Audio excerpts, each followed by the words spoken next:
it's kind of interesting. So Joel Bitonio was at an event over the weekend with the Browns. He was asked if he thought the Browns could rebound from last year's 3-win season and be competing for a playoff spot this upcoming year. There's a plan. There's a plan of attack. I don't get the details of like, hey, this is who we're going to draft. This is who we're trying to sign.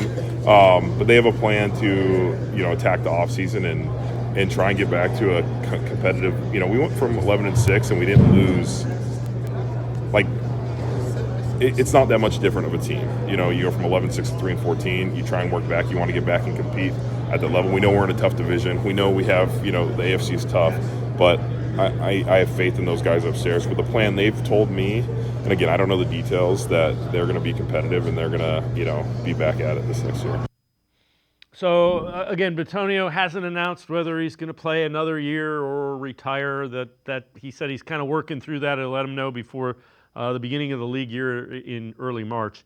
I can't argue with that roster was not a 3-win roster. I know you are what your record says. They need good quarterback play, and that's not the only thing they need to be competitive, but it is a big start. Well, you talk about Bitonio coming back. The thing that always intrigues me that I haven't heard a lot of people talk about, obviously the Browns need a good quarterback. They need tight end help if they're going to go back to 12 and 13 personnel. But the thing that Bitonio's got to be excited about is that it looks like the Browns are kind of headed in that direction that made him successful. Pulling on counter, pulling on power, pulling on pin and pull, allowing Teller to block down, getting these guys in space, that weak side zone where you can get to the second level. So the offensive line that has been under a lot of heat, they're going to get better because they're going to be in a scheme that fits them. So I think that's part of Bitonio's decision here is that does this scheme favor him? He is a little bit older, but if they're running things that he's good at, that's really going to help with that.